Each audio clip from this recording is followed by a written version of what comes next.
So you might be in a situation where for some reason your Roku is actually not working. Now, this can happen for a few different reasons. There's not just one way to go and fix this, but the main way to go and double check this is to go and see what exactly isn't working. Is your remote not working? Is the software not working? Is the TV not working? Is the box not working? There are lots of things that kind of go into this. So what I'd recommend doing here is just going through and seeing what exactly is not working.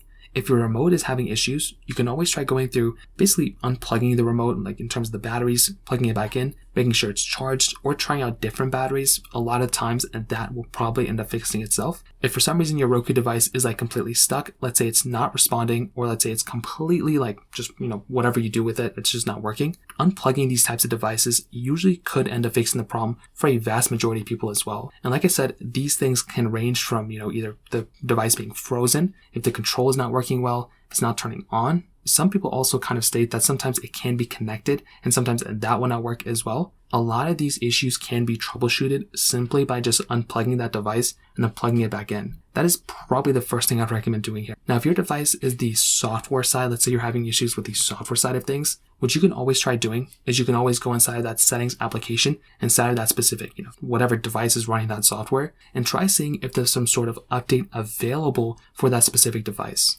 Beyond restarting it and besides, powering it off and powering it back on, over and over again, a lot of these issues can be resolved by updating your devices. So kind of get in the habit of updating your hardware as often as you can and updating that software within that hardware. A lot of the times that will probably end up fixing the problem as well. And that's another thing I'd recommend checking out too. So that pretty much covers it up.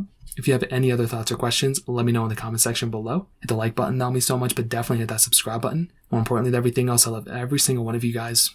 Hopefully I'll catch you guys in the next video. Peace out till then.